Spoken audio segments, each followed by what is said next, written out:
जी अस्सलाम वालेकुम। अच्छा, आप आ जाएं, आज आ ही जाएं आप बिजनेस के चैप्टर पे जो आखिर में पास्ट पेपर्स दिए हुए हैं।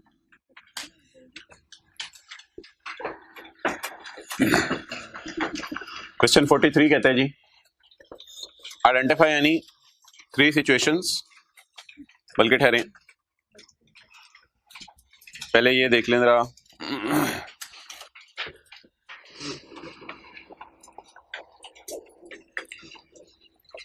क्वेश्चन 33,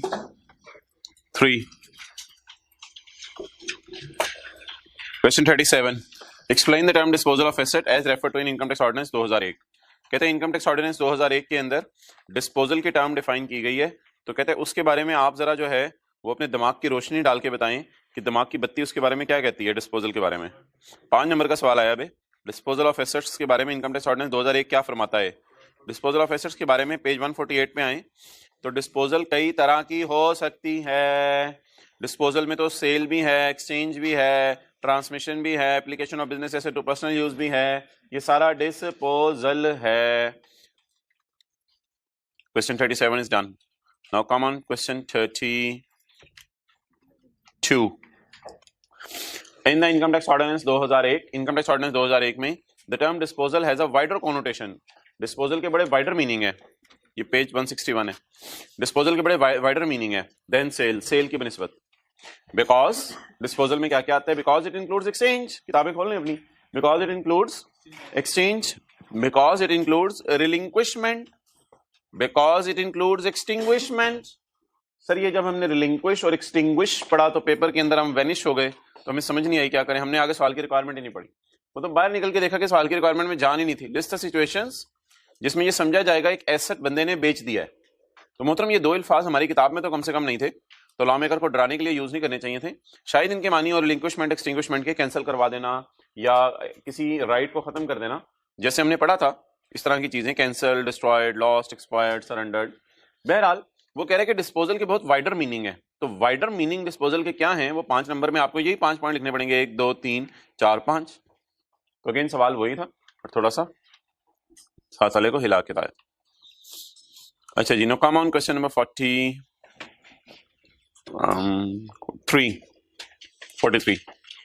लिस्ट एनी 3 सिचुएशंस, कोई 3 सिचुएशंस बता दें इन विच, जिसमें the fair market value of the asset shall be assumed to be the cost. कोई ऐसी 3 सिचुएशंस बता दें जिसमें फेयर मार्केट वैल्यू क्या समझी जाएगी, कॉस्ट समझी जाएगी। तो मोहतरम 3 सिचुएशंस कौन सी हैं जिसमें फेयर वैल्यू कॉस्ट समझी जाएगी? हाँ मैं बताता हूं 3 सिचुएशंस वो जिसमें फेयर वैल्यू कॉस्ट समझी जाएगी। वो हैं 3 सिचुएशंस। एक तो आपकी है इनकम फ्रॉम बिजनेस के चैप्टर में, एक तो आपकी है इनकम फ्रॉम बिजनेस के चैप्टर में। 3 सिचुएशंस, तीन सिचुएशंस पूरी नहीं है। इनकम फ्रॉम बिजनेस के चैप्टर में एक तो आपकी सिचुएशन आ रही है, वो क्या आ रही है, वो ये आ रही है कि जिस वक्त कोई एसेट आप जो है वो घर से बिजनेस में लेके आ जाएं तो उसकी जो फेयर वैल्यू होती है उस दिन की, जिससे आप घर से बिजनेस में लाए, वो आपके क्या समझी जाती है, कॉस्ट समझी जाती है। जैसे कि कल हमने सेक्शन 76 के अंदर पेज नंबर 148 के ऊपर हमने पॉइंट नंबर 3 में पढ़ा था। If a personal asset is put to business use, अगर घर वाला एसेट बिजनेस में ले आए तो उसकी कॉस्ट क्या समझी जाएगी, फेयर मार्केट वैल्यू, जिस दिन घर से बिजनेस में लाए। अच्छा सवाल उसी जगह डेटा हुआ है, वो 3 सिचुएशंस बता दें जब फेयर वैल्यू को कॉस्ट समझा जाता है। तो मोहतरम उसमें फिर हमें कैपिटल गेन में जाना पड़ेगा। कैपिटल गेन के चैप्टर के अंदर जो है वो किधर है, कैपिटल गेन का चैप्टर ऊपर, कैपिटल गेन के चैप्टर में से 4 सिचुएशंस हमें और मिल जाएंगी। गिफ्ट में, सक्सेशन में, इनहेरिटेंस में, डिसोल्यूशन में, distribution of assets on liquidation of company में, ये 4 सूरतें हो रही हैं जिसमें डिस्पोजल को क्या समझा जाएगा, यानी कि सॉरी मादरत, फेयर मार्केट वैल्यू को एसेट की क्या समझा जाएगा, कॉस्ट समझा जाएगा। ओवर। अब आप कह रहे होंगे आपको कैसे पता चला कि ये इसके जवाब के अंदर देना था, आपको कैसे पता चला ये बात इसके जवाब के अंदर देनी थी? तो मोहतरम ये बात तो आपकी बिल्कुल बजाय, लेकिन मेरी बात भी कोई बजा से कम नहीं है।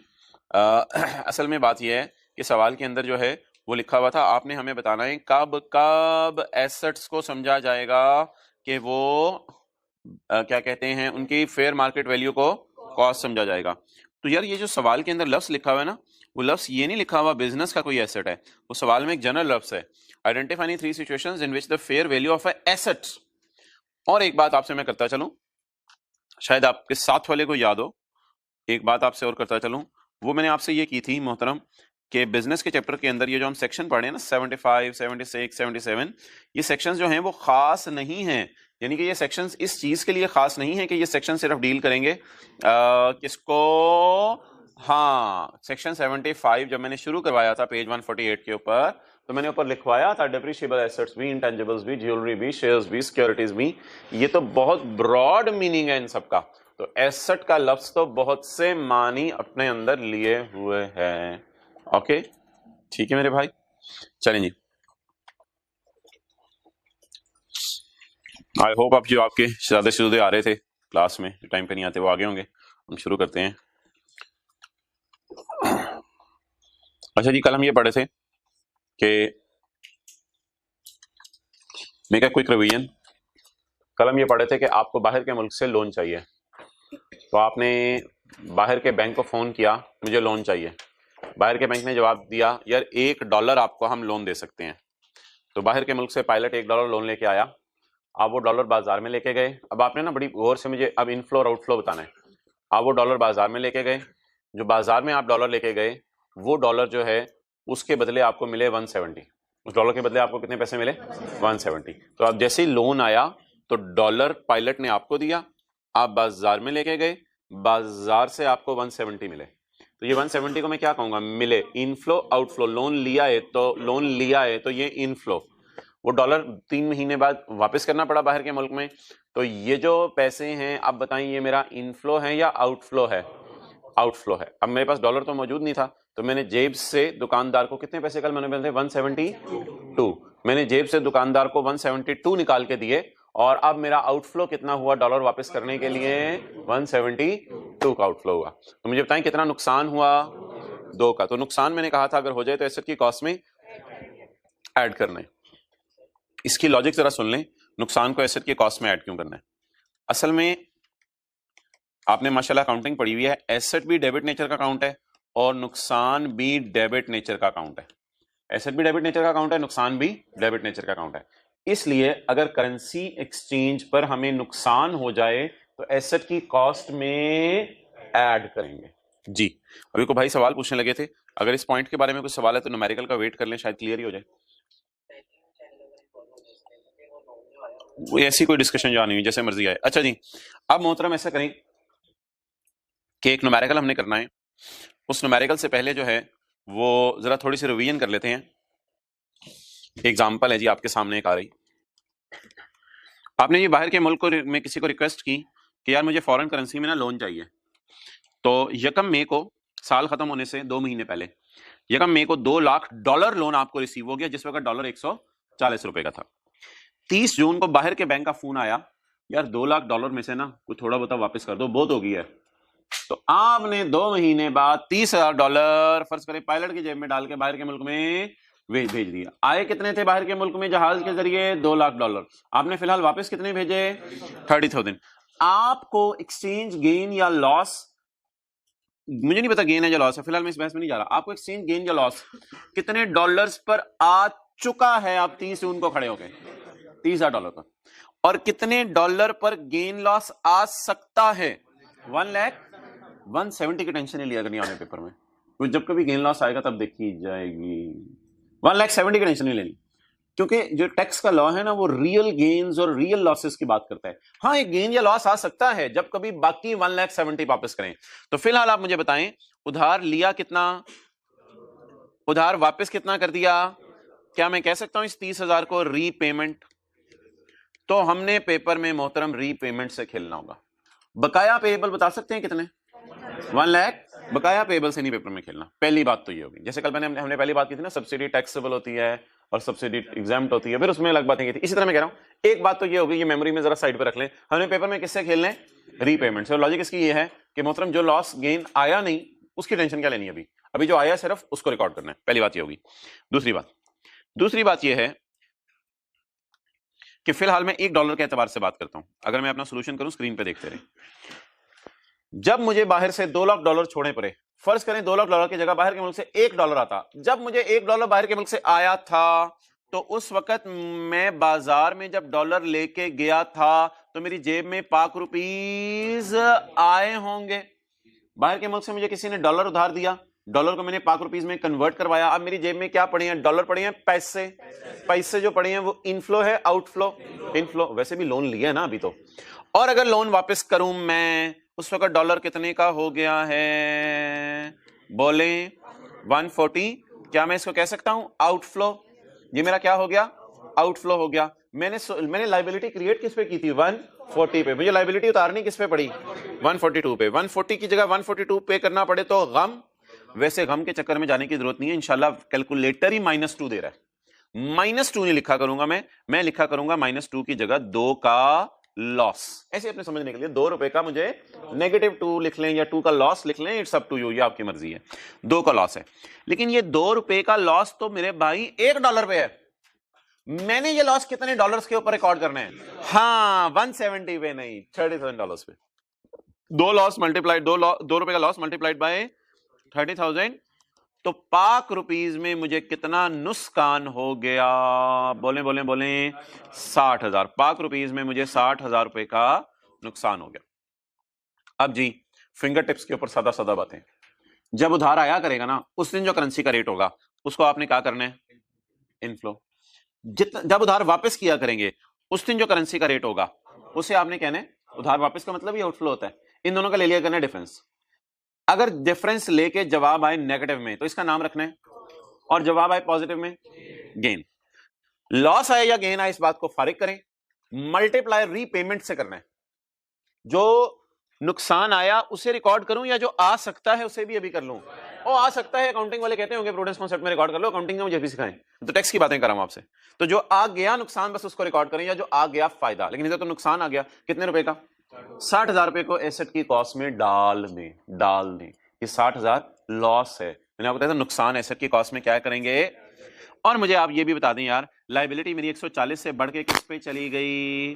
142 पे चली गई। तो जब लाइबिलिटी इंक्रीज कर गई तो एसेट की कॉस्ट में ऐड करेंगे। क्लियर? तो नुकसान हमेशा एसेट की कॉस्ट में क्या किया करेंगे? ऐड किया करेंगे। और लाइबिलिटी इंक्रीज की है डिक्रीज की है? 140 के बजाय बढ़ के किस पे चली गया? 142 पे। छोड़ें यार, मैं एग्जाम लेवल का एक न्यूमेरिकल करते हैं। आप ऐसा करें, पहले पेज 149 पे आए। पेज 149 पे मुझे ये बता दें यार कि वो अगर सवाल साइलेंट हो तो ग्रांट को क्या एज्यूम करें, टैक्सेबल या एग्जेम्प्ट? ये तो मैंने आपको कल बताया नहीं। पेज 149 पे पॉइंट 10, अगर बोले अगर सवाल साइलेंट हो तो ग्रांट को क्या एज्यूम करें? एग्जेम्प्ट एज्यूम कर लें, लिख लें एग्जेम्प्ट एज्यूम कर लें। अगर सवाल साइलेंट हो तो ग्रांट को क्या एज्यूम कर लें? एग्जेम्प्ट। पॉइंट 10 के साथ लिख लें।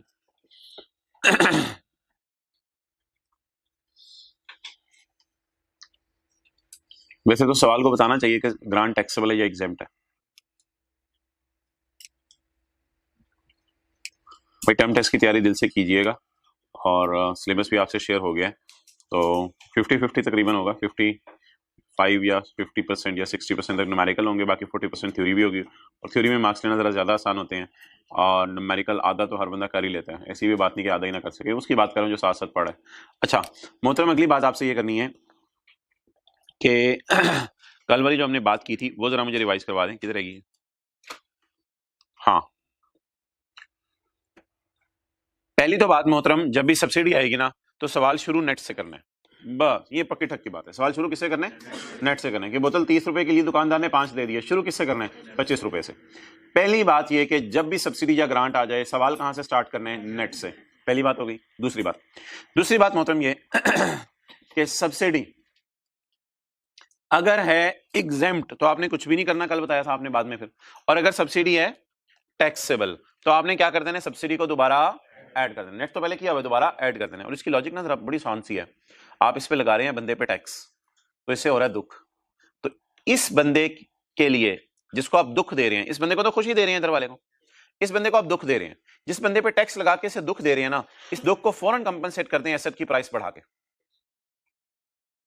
और इसे मैंने कहा था आप दे रहे हैं खुशी, तो इसको खुशी दे रहे हैं तो इसकी एसेट की प्राइस आप ना बढ़ाएं, इसको ऑलरेडी खुशी मिल गई है। तो एग्जाम्प्ट के केस में कुछ नहीं किया करना, और टैक्सेबल के केस में आपने दोबारा ऐड कर दिया करना। लेकिन एक बात और याद रखिएगा मोहतरम, स्टार्ट हमेशा किससे करना है? नेट से करना है। अच्छा ये बात तो हो गई मेरी सब्सिडी की। अब मैं अगली बात आपसे करने लगा हूं, वो मोहतरम ये है कि what I am going to do about क्या कहते हैं फॉरेन करेंसी लोन, जो मैंने आज सुबह आपसे बात की है। सब्सिडी में क्या बातें होगी? शुरू नेट से करना है, और एग्जाम के केस में कुछ नहीं करना है ऐड, और टैक्सेबल के केस में ऐड करना है। ये पहली बात होगी। दूसरी बात, अगर पेपर के अंदर फॉरेन करेंसी लोन आ जाए तो जिस दिन लोन लिया उस दिन का रेट लिखना है, उसके साथ पॉजिटिव साइन लगाना है इनफ्लो। जिस दिन लोन वापस किया उस दिन का रेट लिखना है और उसके साथ नेगेटिव साइन लगाना है आउटफ्लो। कैलकुलेटर पे अगर जवाब नेगेटिव आएगा तो इसका मतलब होगा लॉस। तो लॉस आएगा, उसको मल्टीप्लाई करना है रीपेमेंट से, उसको मल्टीप्लाई करना है जो हमारे साल में क्या हुई, रीपेमेंट हुई। बुरे वाला page 151। Burewala express limited is in the business of manufacturing and sale of component parts of automobile assembly industry. Automobile assembly industry होती है जो लोग गाड़ियां बनाते हैं। ऑटोमोबाइल असेंबली इंडस्ट्री के लिए ये कंपोनेंट पार्ट्स वगैरह सप्लाई कर रही है, मैन्युफैक्चर भी करती है और फिर बेचती भी है। और यकम जनवरी 2022 को BEL took loan of $700। BEL ने $700 का लोन लिया फ्रॉम जीएचआई बैंक यूएसए। तो फॉरेन लोन है, लोकल लोन है, कितने $100? $700 for purchasing the plant. The loan is repayable in 7 equal instalments in $। Loan आपने वापस करना है 7 इक्वल इंस्टॉलमेंट्स इन $। इक्वल को अंडरलाइन कर लें। इक्वल को अंडरलाइन करने की वजह बता दें कि $700 उधार लिया है और ये 7 इक्वल किस्तों में वापस करना है। तो इक्वल किस्तों में वापस करने का क्या मतलब है कि पहली किस्त कितने डॉलर की होगी, $100 की। 700 रुपए अगर 7 किस्तों में वापस करने हैं तो पहली किस्त $100 बनेगी। The rate of exchange on यकम जनवरी 2022 इज 98। ये किस दिन का रेट है, जिस दिन लोन लिया या जिस दिन लोन वापस किया? जिस दिन लोन लिया। ये देखें ना, यकम जनवरी 22 को लोन लिया तो यकम जनवरी 22 का ही रेट अवेलेबल है। ओके अच्छा, लोन किस साल लिया यार? Tax year 2022। The project was completed in June 2023। तो अच्छा, यकम जनवरी 22 को लोन लिया, 30 जून 22 का साल एंड हो गया, फिर 30 जून 23 के साल में जून 2023 में जाके the project was complete, project complete हो गया। किस साल कंप्लीट हुआ प्रोजेक्ट जी?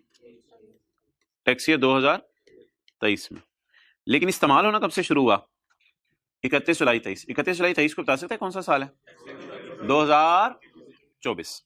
तो प्रोजेक्ट कंप्लीट का मतलब शायद ये होगा प्लांट वगैरह इंस्टॉल हो गया होगा, लेकिन ऑर्गेनाइजेशन ने सुस्ती की होगी या लेबर वगैरह नहीं मिल रही होगी, कोई मसला हुआ होगा। हमने प्लांट को इस्तेमाल करना कब शुरू किया है?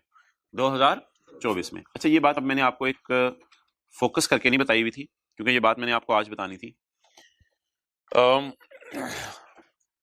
अकाउंटिंग की क्लास में ना पता नहीं कोई कॉन्सेप्ट है कि एसेट्स को तब डेप्रिशिएट करते हैं जब से वो अवेलेबल फॉर यूज हो, चाहे यूज करें या ना करें। लेकिन टैक्स में there is a different story. Tax के अंदर जो है वो स्टोरी बिल्कुल एंटायरली ऑल टुगेदर जरा डिफरेंट है। टैक्स के अंदर जो है वो पेज 132 के ऊपर 134 के ऊपर लिखा हुआ था पॉइंट नंबर 1 में depreciation shall be allowed on depreciable asset used by the person. जब आप यूज नहीं, जब तक यूज नहीं करेंगे ना तब तक आप डेप्रिशिएट नहीं करेंगे। तो अगर प्लांट तैयार भी हो जाए, अवेलेबल फॉर यूज भी हो जाए, सब कुछ हो जाए, लेकिन प्लांट से अभी आप यूनिट्स प्रोड्यूस करना शुरू नहीं कर रहे तो प्लांट को आप डेप्रिशिएट नहीं करेंगे। तो टैक्स वाले थोड़े अजीब लोग हैं, वो ये कहते हैं कि जिस वक्त एसेट को आप यूज करना शुरू करें तब से आप डेप्रिशिएट करेंगे। तो ये जरा पॉइंट 1 था सेक्शन नंबर 22 का पेज 134 पे। इस बुनियाद पे मुझे बता दें कि 2023 के अंदर प्रोजेक्ट कंप्लीट हो गया है, लेकिन इस्तेमाल एसेट का हमने शुरू किया है 31 जुलाई 23 को। आपको पता है यकम जुलाई 23 से 2024 का साल शुरू हो चुका है। यकम जुलाई 23 से 2024 का साल शुरू हो चुका है। तो इसलिए बोले 2024 के साल की रोशनी में मैं क्या जवाब दे सकता हूं कि 2024 का साल है मेरा। इस वजह से मोहतरम ऐसी सूरत में याद रखिएगा एसेट जो डेप्रिशिएट होगा 2024 में होगा। Clear? The total amount spent by BEL on the plant was ₹2 lakh. Total खर्चा प्लांट के ऊपर कितना आया जी? 2 लाख रुपए। पाक रुपीज में 2 लाख रुपए खर्चा आया। और यकम जुलाई 23, ये कौन सा साल है? यकम जुलाई 23 2024। और यकम जुलाई 23 the government of Pakistan voluntarily खुशी से पेड बीईएल 10,000 एज सब्सिडी। हुकूमत ने खुशी से ना इस बंदे को क्या दे दी? सब्सिडी दे दी। तो हुकूमत ने खुशी से इस बंदे को सब्सिडी दे दी। कितने की subsidy they the? 10,000 in respect of the plant installed in the project. I assume कि ये सब्सिडी एग्जेम्प्ट है, लेकिन सवाल ने नहीं बताया हुआ था। पता नहीं यार क्या ढीले लोग हैं, लिखते ही नहीं आगे, कैसे एहसान कर रहे हैं, आके जल्दी किया करें। I assume subsidy is exempt. मैं अज्यूम कर रहा हूं ये सब्सिडी एग्जेम्प्ट है।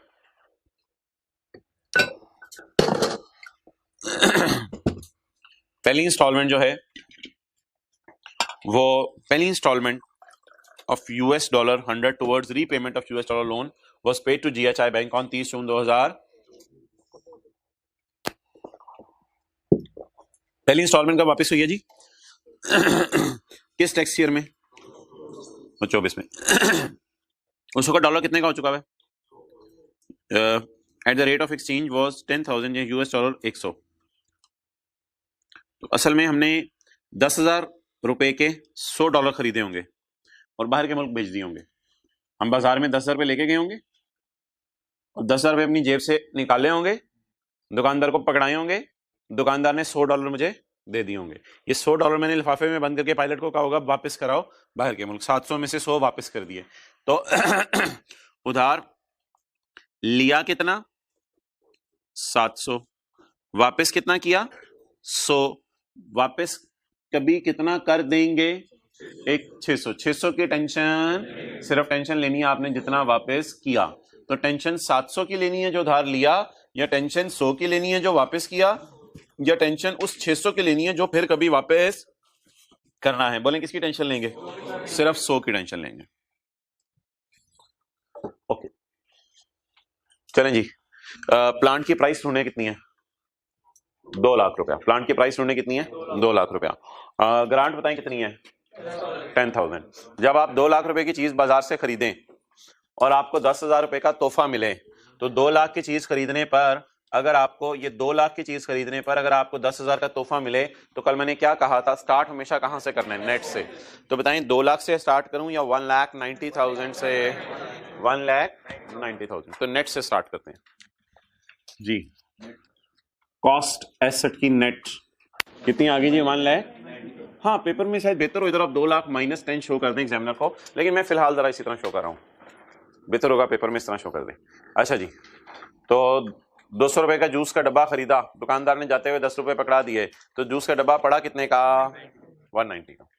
तो कॉस्ट हमने नेट से स्टार्ट कर ली। अच्छा जी, आप बता दें हमारी सब्सिडी क्या है? टैक्सेबल है या एग्जेम्प्ट है?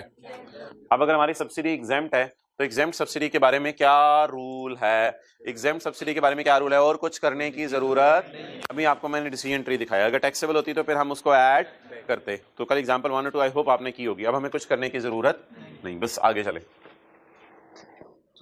अगला किसका फटा है? फॉरेन करेंसी का। अगला किसका फटा है? फॉरेन करेंसी का। तो फॉरेन करेंसी, अच्छा सवाल की रिक्वायरमेंट क्या है? आपने कैलकुलेट करना है इनिशियल लॉस, आपने कैलकुलेट करनी है डेप्रिसिएशन एंड डब्ल्यूडीवी कैलकुलेट करनी है 30/24 को for preparing the tax return. Tax calculation हम बनाना चाह रहे हैं 2024 की। अच्छा जी, अब मैं एक वर्किंग करता हूं, वर्किंग करेंसी लोन के बारे में। जिस वक्त मैंने उधार बाहर के मुल्क से लिया था, खुदा के लिए अभी मुझे ये ना बताइए मैंने कितना उधार लिया था। जिस वक्त मैंने उधार बाहर के मुल्क से लिया था उस वक्त डॉलर कितने का था? उस वक्त डॉलर कितने का था? 98। और जब मैंने उधार बाहर के मुल्क में वापस किया, जब उधार लिया तो इनफ्लो का लफ्ज, उधार वापस किया तो जब उधार लिया था तो 98 के एतबार से मेरी जेब में पैसे आए थे, जब उधार वापस किया तो 100 रुपए के एतबार से मेरी जेब से पैसे गए। तो इनफ्लो कितना हुआ? 98।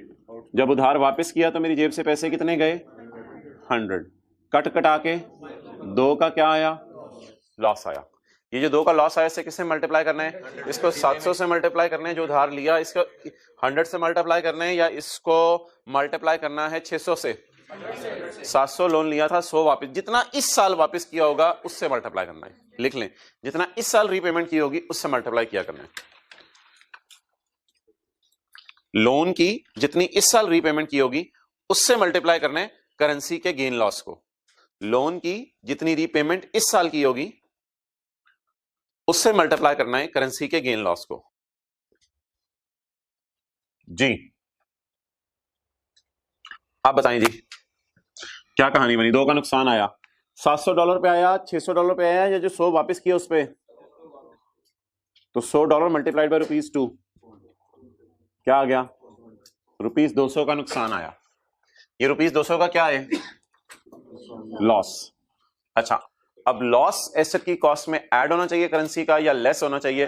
उसके लिए रूल सुन लें, मैंने आपको बताया है एसेट भी डेबिट नेचर की चीज होती है, लॉस भी डेबिट नेचर की चीज होती है। तो अब आपको करेंसी का लॉस जो 200 रुपए आया उसको आप एसेट की कॉस्ट में क्या करेंगे? ऐड करेंगे जी। 190,200। So it is the final cost of asset for the purpose of section 76 for the purpose of depreciation. Depreciation निकालने के लिए ये मेरे एसेट की कॉस्ट आ गई। अब इसी पे मैं इनिशियल लॉस का रेट लगाऊंगा, इसी पे मैं डेप्रीसिएशन का रेट लगाऊंगा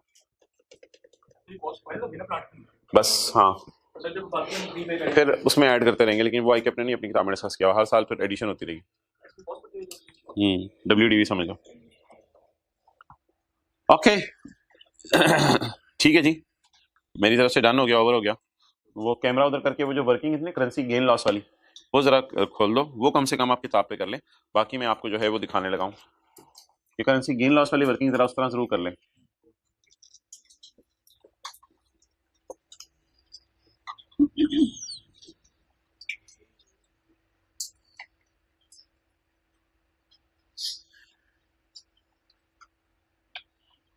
ओके आ जाओ भाई इधर। ये देखें जी, हमेशा शुरू कहां से करने, नेट कॉस्ट से 190,000। इसके बाद सब्सिडी हमारी क्या थी, एग्जाम थी, इसलिए हमने और कुछ दोबारा नहीं किया। अगर टैक्सेबल होती तो ऐड कुछ ना कुछ करते।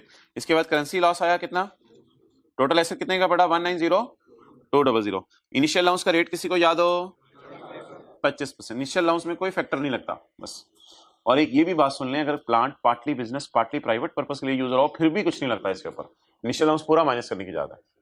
इनिशियल अलाउंस निकाला, ये क्या निकाला, इनिशियल अलाउंस निकालने के बाद WDV। फिर क्योंकि आपको पता है एसेट की लाइफ का पहला साल है और ये एसेट नए लॉ के तहत खरीदा हुआ है, आपने यकम जुलाई 20 के बाद खरीदा है, यकम जुलाई 20 से पहले खरीदा हुआ है, यकम जुलाई 20 के बाद खरीदा है। तो जब यकम जुलाई 20 के बाद खरीदे तो नया लॉ है, तो फिर डेप्रिसिएशन रेट कितना है और खरीदने के साल में कितना फैक्टर लगेगा 50%। तो सवाल की पहली रिक्वायरमेंट थी आपने क्या निकालना है, इनिशियल अलाउंस। दूसरी रिक्वायरमेंट आपने इस साल की डेप्रिसिएशन निकालनी है और आखिरी रिक्वायरमेंट आपने WDV निकालनी है। चलें 5 मिनट भी ज्यादा है, 3 मिनट ले लें, क्वेश्चन 5 कर दें, जल्दी करें, 2 से 3 मिनट लें।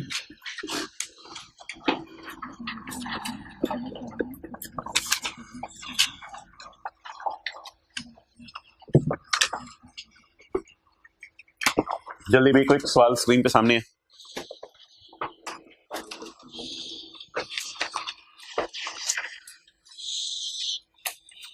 किताब में आपकी सॉल्यूशन में नजर जाएगी।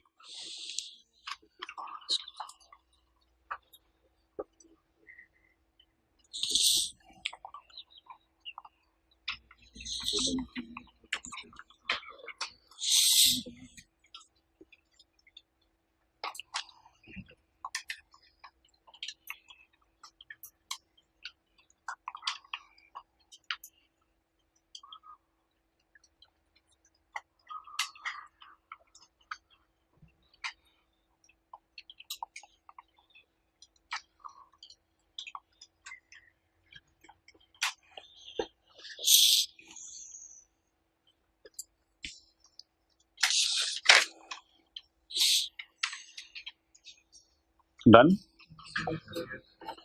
1-2 मिनट लगाए यार, करेंसी गेन लॉस निकालें, नेट से शुरू करें, प्राइस निकालें। कितने लोगों ने कर लिया है, वेल डन। 15 लोग करे बैठे हैं, बाकी लोग भी सोच रहे हैं शुरू करने में।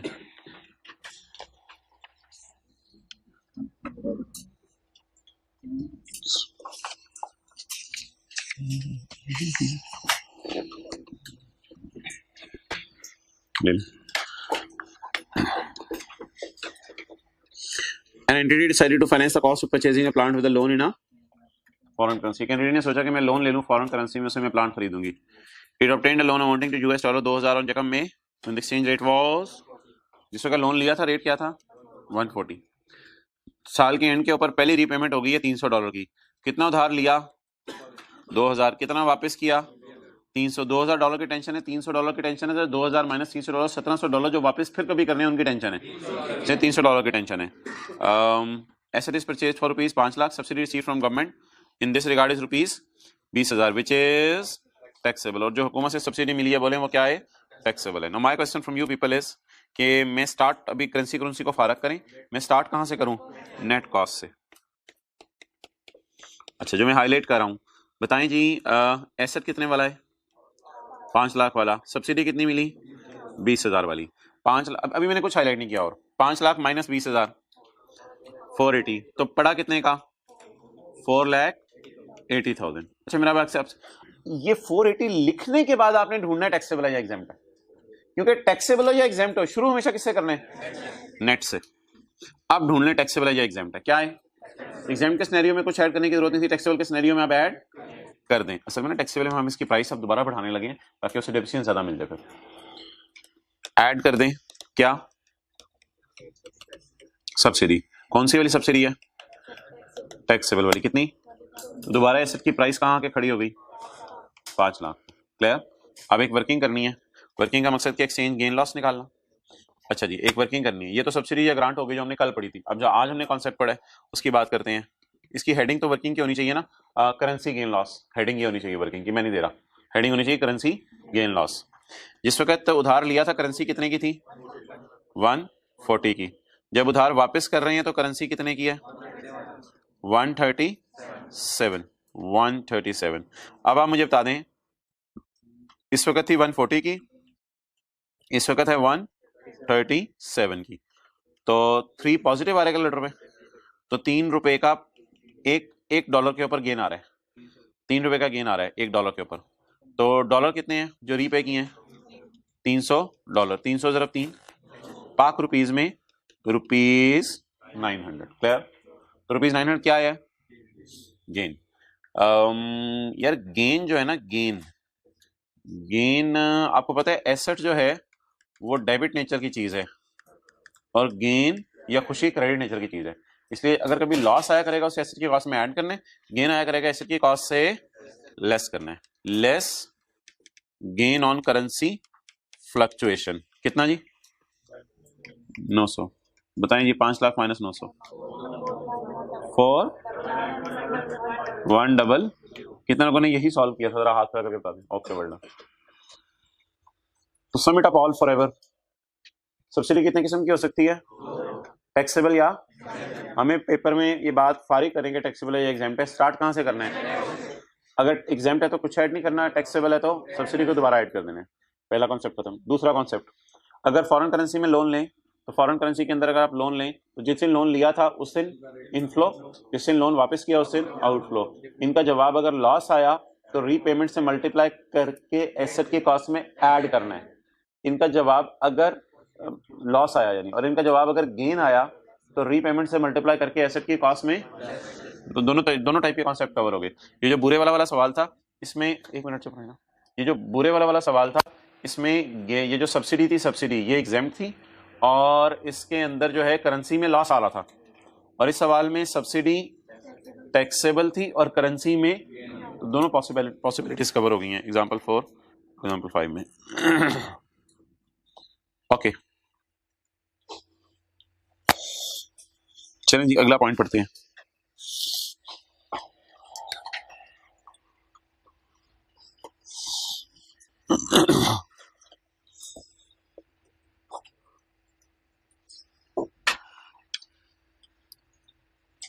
सवाल पढ़े। अगला कॉन्सेप्ट बिल्कुल डिफरेंट है। इस कॉन्सेप्ट का पिछले कॉन्सेप्ट से कोई ताल्लुक नहीं है। इसकी अंग्रेजी भी डिफरेंट है, मैं पढ़ाऊंगा। अच्छा एक लाइन उधर लिखी हुई है, ये कोई इतनी इंपॉर्टेंट नहीं है, ये पढ़ लें जरा। Page number 149, page number 149। ये कॉन्सेप्ट है सीए फाइनल में जो पढ़ाया जाता है, लेकिन अनलकीली इसकी थ्योरी में आपको इधर पढ़ाने लगा हूँ। लेकिन उससे बड़ी बदकिस्मती ये है कि इस थ्योरी की हल्की सी बात जरा लॉजिक भी देनी होगी ताकि जरा याद रहे, लेकिन कोई इतनी बात नहीं है, रट्टा भी मार लेंगे चलेगा काम। इनडिटर्म, अच्छा एक बार याद रखिएगा, पिछले सफे पे बल के आ जाए 148 पेज पे। Explanation for the calculation of depreciation. Depreciation calculate करने के लिए currency fluctuation will be recorded in the year of occurrence. Occurrence से मुराद है in the year of repayment. In the year of, occur हो गई है करेंसी गेन लॉस या अकर होगा? रीपेमेंट पे तो अकर हो गई ना, तो अकर होगा किस पे? जो बाकी पेएबल बचा है। जैसे $700 में से $100 पे कर दिए थे, 600 की टेंशन नहीं लेनी। अकर किस पे हो गया गेन लॉस? 100 के ऊपर। For calculation of depreciation currency will be accounted for in the year of repayment. Occurrence का क्या मतलब है? कितना गेन लॉस अकर हो जाएगा? $700 लोन लिया, $100 वापस कर दिया, तो कितने पे गेन लॉस अकर हो जाएगा? 100 पे। कितने पे फिर कभी अकर होगा? अकर हो गई की टेंशन लेनी है या अकर होने वाले की? हो गई। अच्छा पॉइंट 6, यार ये ना एक लफ्ज़ है हेजिंग, हेजिंग होती है इंश्योरेंस टाइप करवाना, इंश्योरेंस करवाना। इंश्योरेंस में ये होता है कि आप बैंक से कहते हैं अगर कभी करेंसी लॉस आ गया ना तो इंश्योरेंस कंपनी वालों को आप हल्का फुल्का फिर प्रीमियम भी देते हैं, ये चीज मुफ्त में नहीं होती। इंश्योरेंस कंपनी को हल्के फुल्के आप पैसे दे के रखते हैं, यार मेरा कभी लॉस आ गया तो नहीं बर्दाश्त करना है, तो इंश्योरेंस कंपनीज भी फिर ये कभी कभी आपको इंश्योरेंस कर देती हैं। तो अगर आपने अपने लॉसेस की इंश्योरेंस करवाई हुई है तो मोहतरम फिर ऐसी सूरत के अंदर, वैसे तो पेपर में ऐसा न्यूमेरिकली आए इसका 100% चांस है कि नहीं आएगा, लेकिन खुदा ना खास्ता अगर कभी पेपर में सवाल आ जाए कि आपने अपने लॉस की इंश्योरेंस करवाई हुई थी, क्या मतलब 98 की करेंसी शूट अप करके किस पे पहुंच गई है, 100 पे। 98 की करेंसी शूट अप करके किस पे पहुंच गई है, 100 पे पहुंच गई, 2 का क्या हुआ है, और वो 2 का नुकसान इन द एंड पाक रुपीस 200 में कन्वर्ट हो गया। तो 2 रुपए का नुकसान $100 के एतबार से बात करूं 200 पाक रुपीस में कन्वर्ट हो गया, तो 200 पाक रुपीस का नुकसान आपने इंश्योरेंस कंपनी को कहा तू मुझे दे, इंश्योरेंस कंपनी ने आपको दे दिया। आप बताएं क्या वो 200 रुपए का नुकसान आपको पड़ा या वो 200 रुपए का नुकसान आपको रिकवरी हो गया? क्या इसको ऐसा की कॉस्ट में ऐड करें या वैसे की कॉस्ट में शायद ऐड ना ही करना बेहतर है? तो अगर कभी करेंसी का नुकसान आप किसी और के कंधों पर डाल दें, अब आप कह रहे होंगे इंश्योरेंस कंपनी हमारी चाचा है, हमारा पुत्र है, हमारा कजन है जो हमें पैसे देगा, वो बात छोड़ें, वो क्यों देगा, उसको छोड़ें यार। अगर कभी लॉस आप इंश्योरेंस कंपनी पे डाल दें तो आप बताएं क्या फिर लॉस को एसेट की कॉस्ट में ऐड करें या करेंसी लॉस की वर्किंग ही फारक करें? वर्किंग ही फारक करें, फिर जरूरत ही नहीं है। और मेरे ख्याल से ऐसा देगा नहीं, क्योंकि ऐसा करके एग्जामिनर ने आपसे क्या लेना है, ऐसा तो आपको कुछ करना ही नहीं पड़ेगा पेपर में। तो फिर ऐसा किस पे पड़ा रहेगा, बुरे वाला 1,90,000 पे ही पड़ा रहेगा, फिर 200 का इफेक्ट इसमें रिकॉर्ड नहीं होगा। क्या वो यही मैं कह रहा हूं ना, ये डिस्कशन ही नहीं होनी, आना ही नहीं, तो फिर इसको क्यों पॉसिबिलिटीज की साइड पे जाएं। 0.6 इंश्योरेंस कंपनी वाला कम दे तो जितना उसने नहीं दिया वो आप ऐड कर दो। In determining whether the liability has increased, कभी कभी लाइबिलिटी बढ़ जाती है। लाइबिलिटी बढ़ी कब थी, 98 का डॉलर था, कितने का हो गया था, 100 का, और लाइबिलिटी कम भी हो जाती है। हमारा जो दूसरा सवाल था जो आपने किया था उसमें लाइबिलिटी 140 की थी और कम होकर 137 की रहेगी थी। In determining whether the liability has increased or decreased, insurance agreement will be considered का मतलब बताएं। Insurance agreement will be considered या विल बी इग्नोर्ड? सोचे से, विल बी कंसिडर्ड का क्या मतलब है कि इंश्योरेंस एग्रीमेंट को मानो, विल बी कंसिडर्ड का उर्दू में ये मतलब है। इंश्योरेंस एग्रीमेंट को मानने का क्या मतलब है कि फिर इंश्योरेंस से पैसे आ गए, तो जब वो लॉस हमने इंश्योरेंस से ले लिया और इंश्योरेंस एग्रीमेंट को सही मान लिया तो वो लॉस तो लॉस रहा ही नहीं, और अब वो लॉस नहीं रहा तो एसेट की कॉस्ट में ऐड करने की जरूरत नहीं है। तो उर्दू में लिख लें विल बी कंसिडर्ड का मतलब इंश्योरेंस कंपनी से लॉस रिकवर हो गया, इंश्योरेंस कंपनी से लॉस रिकवर हो गया, अब हम इसको एसेट की कॉस्ट में बोले ऐड नहीं करेंगे। इंश्योरेंस कंपनी से लॉस रिकवर हो गया, अब हम इसको एसेट की कॉस्ट में ऐड नहीं करेंगे।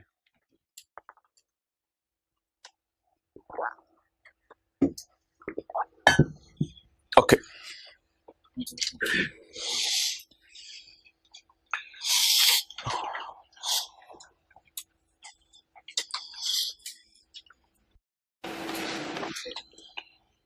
पेज नंबर 151,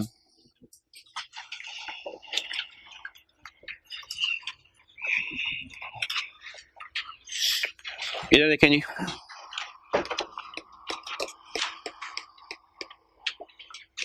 दो 2015, 16, 17, 18, 19, 2019 में 2015 में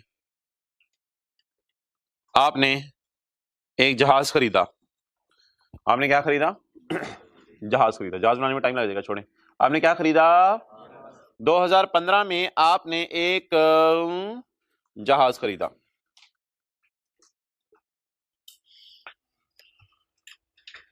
ये है 1 जनवरी 15, ये 30 जून 15 है ना, ये क्या है, और ये क्या है 17, और ये क्या है, और ये क्या है 1 जनवरी 15 पे आपने क्या खरीदा? जहाज खरीदा। जहाज यार तो किधर से आ गया? 1 जनवरी 15 पे आपने क्या खरीदा? जहाज खरीदा। कितने का खरीदा? रुपीस 200 मिलियन का। 200 मिलियन का आपने क्या खरीदा? जहाज खरीदा। अब आपने 1 जनवरी 19 को 1 जनवरी 19 को आपने सीट्स सेल कर दी, आपने इसमें से कुर्सियां निकाल के बेच दी। आप बताएं यहां पे खड़े होके मुझे तो पूरे जहाज की WDV अवेलेबल होगी टैक्स वालों की, और मैं डेप्रिशिएट किसको कर रहा हूंगा? जहाज को तो कर रहा हूँ यार, 200 रुपए का डेप्सिट कर रहा हूँ। डेप्सिट किसको कराऊंगा?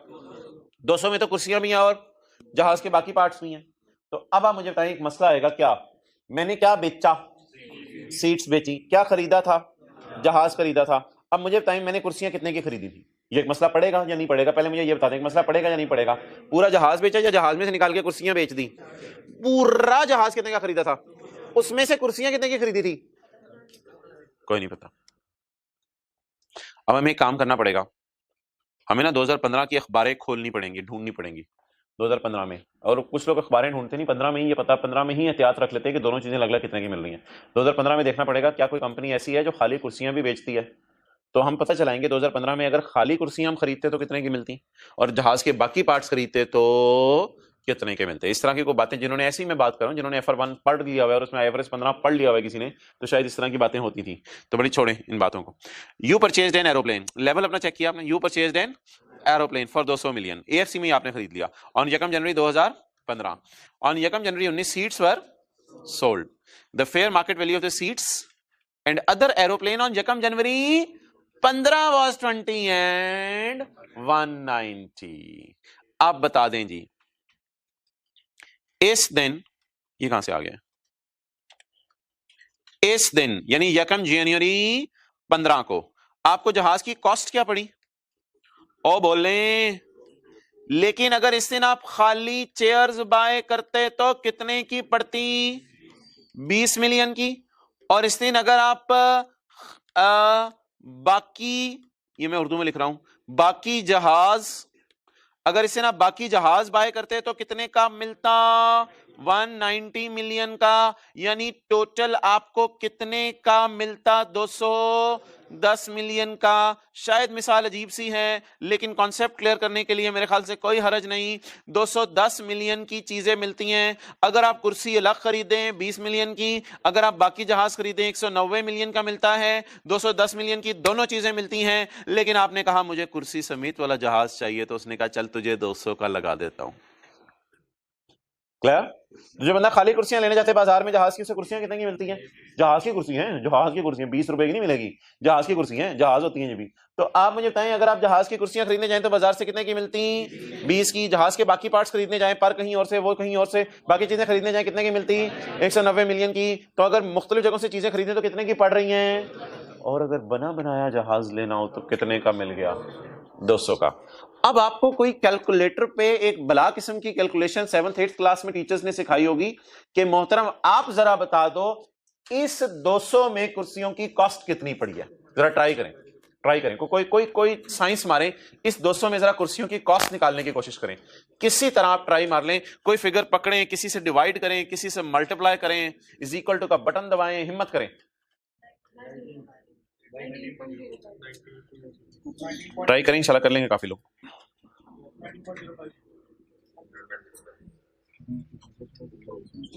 अपोर्शन करने, बस अपोर्शन करना चाहता था। डन हो गया?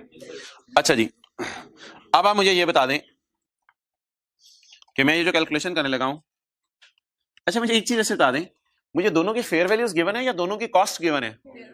फेयर वैल्यूज गिवन है। फेयर वैल्यू मुझे दोनों की गिवन है, कुर्सी की भी फेयर वैल्यू गिवन है और बाकी जहाज के पार्ट्स और परों की भी फेयर वैल्यू गिवन है। फेयर वैल्यू दोनों की गिवन है, सिर्फ कॉस्ट को उंगली रख के मैं कहूंगा तोड़ो तोड़ो तोड़ो। ये तो इसने बोला मैं तो ठूठा ठूठा हुआ हूं, इसने कहा मैं तो ऑलरेडी ठूठा ठूठा हुआ हूं, तो हमने कहा तुझे थोड़ना थोड़ना भी नहीं है, इसको क्या करें? थोड़ तो ट्राई कर तू जरा, लट नीचे करके अपनी। अच्छा बोलो, थोड़ थोड़ो थोड़ो, आखिरी वाला भी बोलना होता है, थोड़ो। क्या बंदा है। अच्छा जी, आप बोलें जी किसको थोड़ना है? मुझे चाहिए क्या पहले? कॉस्ट किसकी? एरोप्लेन की गिवन है, किसकी कॉस्ट चाहिए? चेयर्स की। चेयर्स की कॉस्ट निकालने के लिए अगर मुझे पता चल जाए टोटल जहाज की कॉस्ट, तो इसको मैं पकड़ूंगा, पकड़ के डंडे नहीं मारूंगा, इसको पकड़ के मैं क्या कहूंगा, ये 200 क्या है? पूरे जहाज की कॉस्ट। इसमें बेस बनाए पूरे जहाज की फेयर वैल्यू, बेस बनाए पूरे जहाज की। ये 210 आपको अच्छा नहीं लग रहा तो बेशक 20 जमा 190 लिख लें। ये कॉस्ट ऑफ टोटल जहाज, कॉस्ट ऑफ, आज एक लफ्ज बोले पूरा जहाज, पूरा जहाज, कॉस्ट ऑफ पूरा जहाज, घर में बोलने बोले कॉस्ट ऑफ पूरा जहाज डिवाइड करें फेयर वैल्यू ऑफ पूरा जहाज, कॉस्ट ऑफ पूरा जहाज divided by fair value of पूरा जहाज multiplied by fair value of chairs, multiplied by fair value of chairs will give me the cost of chairs 19.05, that is 19.05. ये हल्का सा ना एक माइंड स्केच बना लें, ये डेटा ना अवेलेबल है, याद रखिएगा यकम जनवरी 15 का सारा एक बार याद रख लेनी है। और एक मजे की बात बता दूं, ये जो एसेट खरीदा किस दिन था? यकम जनवरी 15 को। आपकी जेब से 200 रुपए गए किस दिन थे? यकम जनवरी 15 को। तोड़ना किसको है? इस 200 को। तोड़ना किसको है? इस 200 को। इस 200 को इस दिन के फेयर वैल्यूज की बुनियाद पे नहीं तोड़ना। इस दिन मार्केट फैक्टर्स पता नहीं क्या हो चुके हो, कुर्सियां कितने की मिल रही हो, इस 200 को इस दिन की फेयर वैल्यूज के बुनियाद पे तोड़ना है। एक्विजिशन डेट की फेयर वैल्यूज की बुनियाद पे 200 को, और 200 है भी तो एक्विजिशन डेट का ना, तो जब प्राइस भी एक्विजिशन डेट की है तो फिर फेयर वैल्यूज। और आपको पता है फेयर वैल्यूज और प्राइस में डिफरेंस क्यों आ रही? चीजें सस्ती मिलती हैं बाजार में, ऐसी बात नहीं चीजें सस्ती नहीं मिलती। क्लियर? ओके। अच्छा एक बात मैं आपसे करता चलूं, ये कुर्सियों की क्या निकल आई? कॉस्ट। ये कुर्सियों की क्या निकल आई? कॉस्ट। अब मैं कहता हूं यार कुर्सियां 19 वाली बिक गई 25 में, 19 वाली बिक गई, तो गेन लॉस कैसे निकालेंगे? गेन लॉस कैसे निकालेंगे? 19 को यहां पे पकड़ेंगे, 19 को यहां पे खड़े होकर डेप्रिशिएट कर लेंगे, फिर यहां पे खड़े होकर डेप्रिशिएट करेंगे, फिर यहां पे खड़े होकर, यहां पे खड़े होकर। और अगर नए लॉ वाली ली हुई, ये तो मुझे शायद पुराने लॉ वाली लग रही है, अगर नए लॉ वाली ली हुई तो फिर बेचने के साल में भी 50% फैक्टर लगा देंगे। तो 19 इज द कॉस्ट। बस अब 19 को यहां कॉस्ट लिख लें और 19 को चल चल के डेप्रिशिएट करते रहे और इन द एंड यहां आके 19 की क्या निकाल लें? बीवी। जब 19 की बीवी निकल आएगी तो उसे सेल प्राइस से कंपेयर कर लें, that will be your gain और लॉस। मैं उस साइड पे नहीं गया गेन लॉस निकालने की साइड पे, मैंने ये कोई और मसला आपके सामने डिस्कस किया है कि मुझे मेरे एसेट की कॉस्ट ही अवेलेबल नहीं थी। जैसे आप मोबाइल खरीदें और मोबाइल के अंदर से उसकी बैटरी बेच दें, तो कल को आप कहेंगे यार बैटरी मैंने पता नहीं कितने की खरीदी थी, मैंने तो मोबाइल इकट्ठा ही खरीदा था, मुझे तो नहीं याद बैटरी अलग से, तो मुझे नहीं पता। तो फिर उस दिन की फेयर वैल्यूज मालूम करनी पड़ेगी और उस दिन की फेयर वैल्यूज पे कॉस्ट को क्या करना पड़ेगा? स्प्लिट करना पड़ेगा। तस्वीर खींच लें। ओके, अब इसको आप लॉ की प्रोविजन से पढ़े, जो लॉ की प्रोविजन अवेलेबल है। कौन सी वाली लॉ की प्रोविजन? क्या कोई व्हाट्सएप का ग्रुप बनाया हुआ है? क्या किया हुआ है? ये तस्वीरें बस ऐसे ही सेव होती रहती हैं। अच्छा, बस अपना ही कुछ प्लानिंग कर लिया करें आप लोग। ऐसा कर लेंगे व्हाट्सएप के ऊपर मिसाल के तौर पे ग्रुप बनाएं, अपने आप को ऐड करें, अपने दोस्त को ऐड करें, दोस्त को कहीं लीव कर दे, दोस्त आपका लीव कर देगा, आप अकेले उस ग्रुप में होंगे, बस वो टेक्स्ट का ग्रुप बन गया, उसमें धड़ाधड़ तस्वीरें भेजते हैं। अच्छा जी, बच्चों वाली बात नहीं है। अच्छा, पेज नंबर 150 कौन सा? नहीं, इतना आगे नहीं जाना, अभी साथ साथ चलें। पेज नंबर 149 पे .7 where a part of an asset is, जो साथ वाला पूछ रहे ना, सफा बताओ।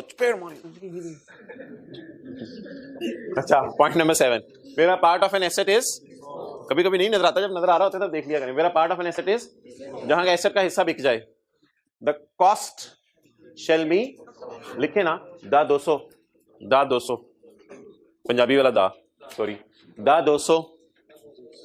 200 shall be apportioned between the part retained। Part retain क्या हुआ था? कुर्सियां? नहीं, बाकी जहाज।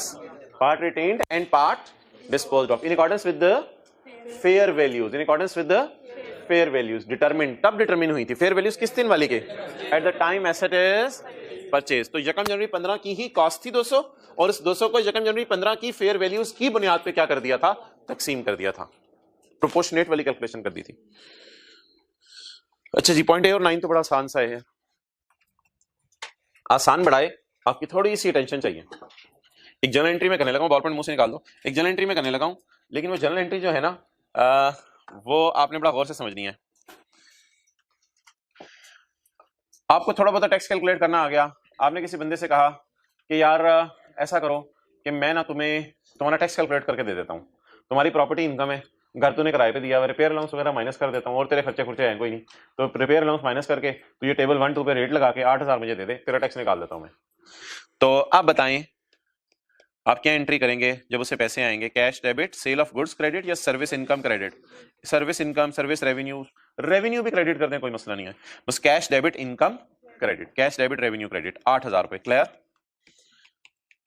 डन। अच्छा, इज इट पॉसिबल कि आप ये काम अब हफीज सेंटर में जाके करें? हफीज सेंटर लाहौर वालों के लिए एक मार्केट है जहां पे लैपटॉप वगैरह बिकते हैं, ऑनलाइन क्लासेस हो रही हैं, बताना पड़ता है। तो लाहौर में एक मार्केट है जहां लैपटॉप वगैरह बिकते हैं। तो अगर आप हफीज सेंटर चले जाएं और वहां जाके दुकानदार को कहें यार मैं तुम्हें रिटर्न बना देता हूं, उसने कहा चलो ठीक है बना दो।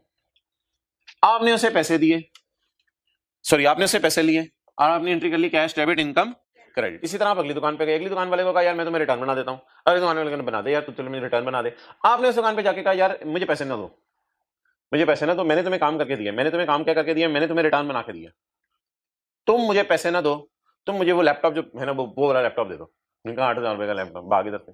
उसने बंदे मंगवाया, आपको चित्र मंगवाया, भाग, लैपटॉप नहीं मिलता 8,000 का।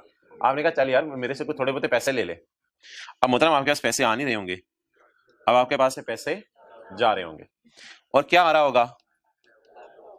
लैपटॉप आ रहा होगा, लैपटॉप आ रहा होगा और पैसे जा रहे होंगे। अब एक बात बड़ी गौर से सुनिएगा, आपने लैपटॉप के ऊपर लिखी हुई प्राइस नहीं देखनी। वो प्राइस अगर आपने देख भी ली ना तो आपने उस पे लैपटॉप को रिकॉर्ड नहीं करना। टैक्स लॉस कहते हैं, पता है लैपटॉप को किस पे रिकॉर्ड करो? दुकानदार से ये ना पूछो लैपटॉप की प्राइस कितनी है, दुकानदार से पूछो यार कितने पैसे और चाहिए, बस लैपटॉप की प्राइस ना पूछो। हाँ आप अपने समझने के लिए प्राइस देखो कि वो कितने लगा रहा है, डिस्काउंट दे रहा है, महंगा दे रहा है, वो आप देख, प्राइस आपने देखनी है, आप देखो दुकान पे शौक से। लेकिन फिलहाल मैं टैक्स कैलकुलेशंस के लिए एसेट की कॉस्ट निकालने का तरीका बता रहा हूं, हमारा सेक्शन 76 चल रहा है। तो अब ऑब्वियसली यार अगर आप किसी को 8,000 का काम करके देंगे, या फर्ज करें आप कहें मुझे रिटर्न नहीं बनानी आती, यार मैं तेरी दुकान पे सफाई कर देता हूं, ये मैं झाड़ू लेके आया हूं घर से, ये मैंने तेरी दुकान पे जो है पूरा महीना सफाई की, दे मुझे 8,000। तो कहें चल ठीक है 8,000 का तूने रेवेन्यू बुक कर ले, 8,000 की आपको खुशी होगी, 8,000 तो आपको जो है वो खुशी होगी। और आपने लैपटॉप खरीदने के लिए जेब से पैसे दिए, फर्ज करें 41,000। अब मोहतरम लैपटॉप पे कीमत 70,000 लिखी हुई थी, लैपटॉप पे कीमत 62 लिखी हुई थी, लैपटॉप पे टैग 60,000 का लगा हुआ था, उस सबको आप इग्नोर करें। आपने लैपटॉप की प्राइस निकालनी है बैलेंसिंग, लैपटॉप की प्राइस निकालनी है बैलेंसिंग। असल में लैपटॉप की प्राइस देख के उसके टैग पे देख के लैपटॉप रिकॉर्ड नहीं किया करना, सेक्शन 76 कहता है। 76 कहता है do not record the tag price, but instead of this दो चीजों को जमा करें। नंबर 1, कितनी अमाउंट टैक्सेबल है आपकी? ये टैक्सेबल कहां से लफ्ज आ गया मेरा? ओ ये तो आप इनकम कमा रहे हैं। तो क्या कोई बंदा दुनिया में ऐसा कर सकता है एक वक्त में इनकम कमा के पैसे लेने की बजाय कोई चीज इन काइंड ले रहा हो? Is it possible? आमतौर पे तो लोग क्या करते हैं, थोड़ी देर पहले मैंने क्या कहा था, आमतौर पे तो लोग क्या करते हैं, अगर वो किसी को रिटर्न बना के दे दें तो वो उससे क्या लेते हैं? पैसे। आमतौर पे लोग क्या लेते हैं? पैसे। आपने क्या कहा, मुझे पैसे चाहिए या मुझे लैपटॉप चाहिए? अगर लैपटॉप चाहिए तो उल्टे पैसे देने पड़ेंगे आपको। अच्छा, क्या मैं इस 8,000 को कह सकता हूं ये 8,000 टैक्सेबल है, ये 8,000 क्या है? टैक्सेबल है। अब आपने मुझे बताना है लैपटॉप की प्राइस कितनी आई? 49,000। क्लियर? ओके। तो क्या इज इट पॉसिबल कि आप एक वक्त में इनकम भी कमा रहे हो और कोई एसेट भी ले रहे हो? Is it possible? Where the acquisition of a laptop, where the acquisition of a, फिर मैं एंट्री नोट करने का टाइम देता हूं, where the acquisition of a laptop is the कमाना of an amount, is the कमाना ऑफ एन अमाउंट, और वो अमाउंट क्या है? Chargeable to tax. Is it possible कि एक ही वक्त में लैपटॉप भी आ रहा है और मैं पैसे भी कमा रहा हूं? Where the acquisition of a laptop is the कमाना ऑफ एन अमाउंट। अंग्रेजी बड़ी अजीब सी है, शुक्र एंट्री हमने पहले पढ़ ली थी। Where the acquisition of an asset is the कमाना ऑफ एन अमाउंट, लेकिन वो अमाउंट क्या है? 8,000, chargeable to tax. The cost of laptop shall be its fair value return on tag. नहीं, the cost of laptop shall be equal to chargeable. Chargeable कितनी है? Taxable कितनी है? 8,000। 8,000 plus any amount paid for the asset. तो list price देखनी है, ये different तरीके से कॉस्ट निकली, डिफरेंट तरीके से कॉस्ट निकली। चलिए नोट करें, जल्दी करें।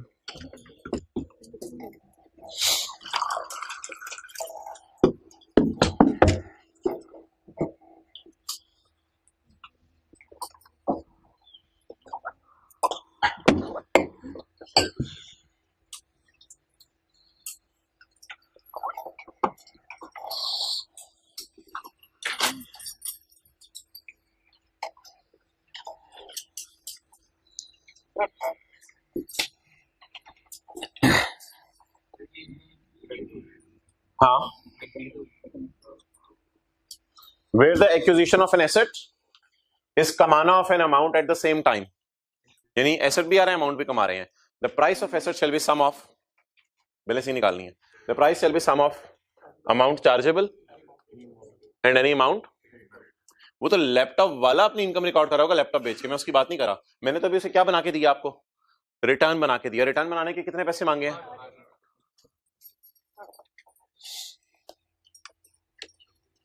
आई प्रिपेयर्ड रिटर्न, मैंने उसे रिटर्न बना के दी किसकी, return of tax, and demanded laptop. तो उसने कहा भाई फिर ऐसे तो नहीं होगा, अगर इस ट्रांजैक्शन की आपने डिस्क्रिप्शन लिखनी है तो लिख लें, ताकि कल को सर्विस इनकम का लफ्ज आ रहा हो तो आपके ध्यान में ये ना यार ये सर्विस इनकम कहां से आया था यार, अभी तो याद आ रहा है आपको टैक्स रिटर्न बना के दिया है, कल आप पढ़ने बैठे आपको भूले होने, कल छोड़े रात को भूले होने. नहीं सर अब इतनी भी नहीं सही कह रहे. हाँ 24 घंटे में ना कोशिश कर लिया करें, 24 घंटे में सुने जो याद कर लिया जाए ना वो याद रह जाता है. ताज़ा खस्ता खस्ता फ्रेश होता है, हॉट पॉट में समझने पड़ा होता है, अगले दिन तो बुस गया होता है. ओके अच्छा जी,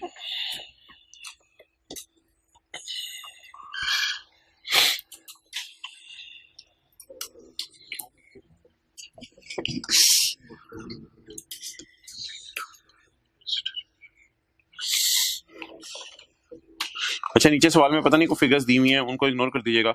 नीचे भी कोई सवाल दिया है उसमें फिगर्स दी हुई हैं, बस ये काफी है एग्जांपल. अच्छा आखिरी बात कर लें, ये सेम पॉइंट है. अगले पॉइंट में मुझे फर्क बता दें सिर्फ एक लफ्ज का, सिर्फ एक लफ्ज का फर्क है बस, और कुछ नहीं है. Cost of asset shall be equal to exempt amount plus any amount paid for the asset. बात एक दफा करूंगा, बड़ी तसल्ली से करूंगा, आपने गौर से समझनी है.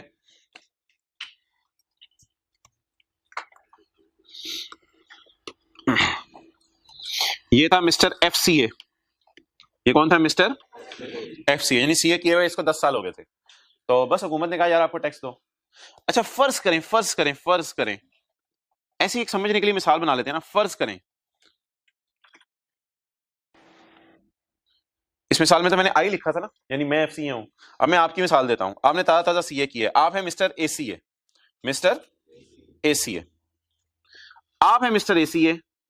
तो इमरान खान ने कहा ऐसी बात करो, इमरान खान ने कहा यार जो लोग नया सीए करते हैं ना, इनके लिए खुशी की खबर, 1 साल तक ये लोग जितनी मर्जी लोगों को टैक्स कैलकुलेशन करके दें माफ, मैं इस पर टैक्स नहीं लिया करूंगा, मैं इस पर टैक्स. मैंने तो 8,000 की इसको रिटर्न बना के दिया, मैंने आई लिखा है, मैंने 8,000 की इसको बना के दिया, 8,000 किसी और को बना के दूंगा, 8,000 किसी और. मैं तो FCA में तो पता नहीं और क्या काम कर रहा हूँ. तो इमरान खान कहेगा चल पैसे दे, तो इनकम कमा रहे मुझे टैक्स दे. हो सकता है आपने नया सीए किया हो और आप है मिस्टर ACA, या फर्ज करें आप MBA है कोई बंदा. इमरान खान कहता है यार MBA बेचारों इनको बड़ी मुश्किल से नौकरी मिलती है, अगर मिल ही गई है या कहीं काम इन्होंने पकड़ ही लिया बेचारों ने, या बिजनेस इन्होंने शुरू ही कर दिया है, इनको यार मैं थोड़े अरसे के लिए ना इनकी इनकम क्या कर देता हूं, बोले एग्जाम. आप फॉर्मूला क्या बनेगा?